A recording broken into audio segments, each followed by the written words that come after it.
होंगी। तो इसी तरह से आप जो हैं वो ज़्यादा आने के बजाय ना और थिन दिखाई देती हैं।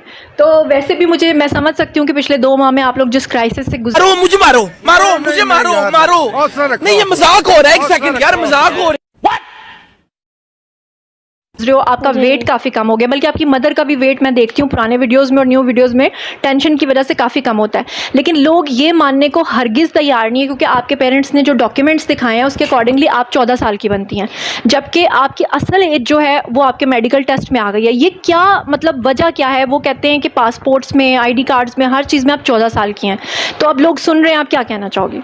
पहले तो ये कि उन्होंने जो मेरी एज पासपोर्ट और बेफॉर्म वगैरह में उन्होंने लिखवाई हुई है वो एज कम लिखवाई हुई है। अच्छा, मेरी रियल एज 17 है।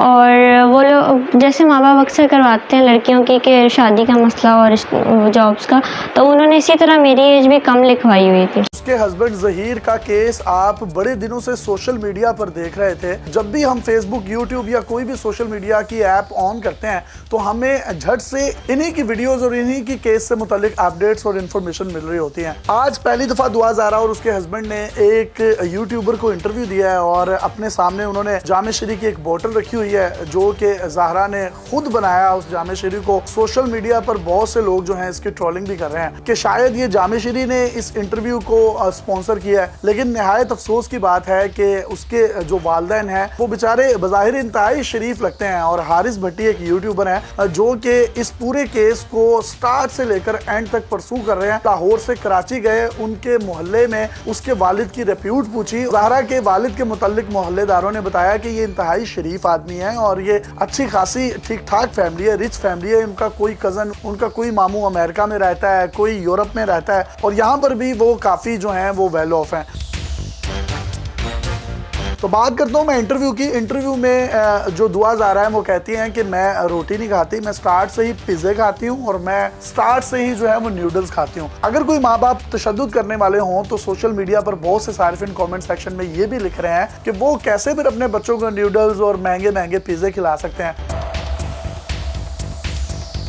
इसी के साथ साथ ये बात काबिल जिक्र है कि दुआ की जो माँ है, जब वो पुलिस की कस्टडी में अदालत में पेश हुई तो माँ ने अपनी बेटी के साथ लिपटना भी चाहा लेकिन उसको मिलने तक ना दिया गया और माँ वहीं पर आहो पुकार करती रही। दुआ के वालिद साहब के मुताबिक उनका निकाह 2005 में हुआ था और 2008 में उनके घर दुआ पैदा हुई थी। लेकिन दुआ ने इंटरव्यू में बताया कि 2005 में मेरे वालिदैन की शादी हुई और मैं 2006 में पैदा हुई थी और मेरी उम्र जो है इस वक्त 17 साल है। अदालती हुक्म पर दुआ की उम्र तयन करने के लिए जो टेस्ट किया गया तो उसके मुताबिक उसकी हड्डियों की उम्र तकरीबन 16 से 17 साल जो है वो बताई जा रही है।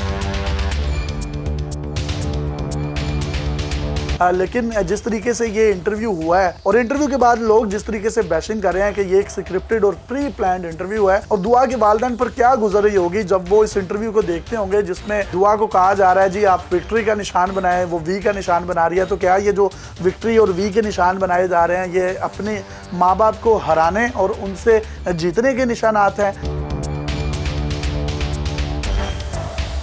इसी तरीके से शैला रजा साहिबा जिनका ताल्लुक हुकूमत सिंध से है, उनका भी ये कहना था कि बच्ची को जो है वो ट्रैप किया गया है, बच्ची को इंसाफ मिलना चाहिए और उनका टेस्ट तयन करने के लिए जो मुतल्लिका एक ऑफिसर थी उनको भी उन्होंने सस्पेंड किया था।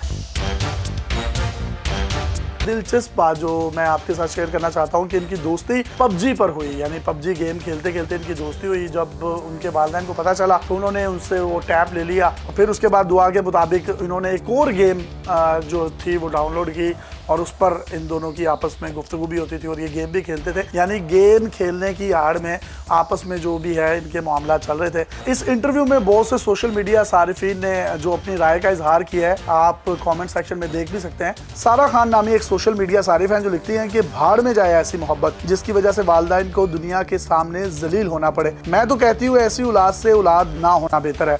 दुनिया में हर किसी के साथ 2 नंबरी कर सकते हो लेकिन माँ एक ऐसी हस्ती है कि मैं क्या लिखूं, मुझे कोई समझ नहीं आ रही, मेरे अल्फाज खत्म हो चुके हैं। एक और सारिफ हैं अब्दुल मोइज जिन्होंने लिखा है कि वालिदैन को जलील करके उनकी इज्जत के परखचे उड़ाकर कितनी मुतमईन है ये बच्ची। अल्लाह पाक सबको नेक और सालेह औलाद अता करे, कभी किसी माँ बाप को औलाद का दुख ना दिखाए। इसी तरीके से मेजबान पर सवालात उठाते हुए खतीजा ज़ारा लिखती हैं कि how this host is covering many things, manipulating us, so many flaws in this video, the support does parents. इसी तरह से बेशुमार हजारों लाखों कमेंट्स हैं जो कि आप पढ़ भी सकते हैं, जिसकी सिंपथीज जो है वो दुआ के वालिदैन के हक में जा रही हैं। अब ये इंटरव्यू कितना अच्छा है, कितना बुरा है, दुआ ने कितनी बातें ठीक की हैं, कितनी गलत की हैं, इसका फैसला आपने करना है। अपने मेजबान को इजाजत दीजिए, देखते रहिए डेली पाकिस्तान। अल्लाह हाफ़िज़।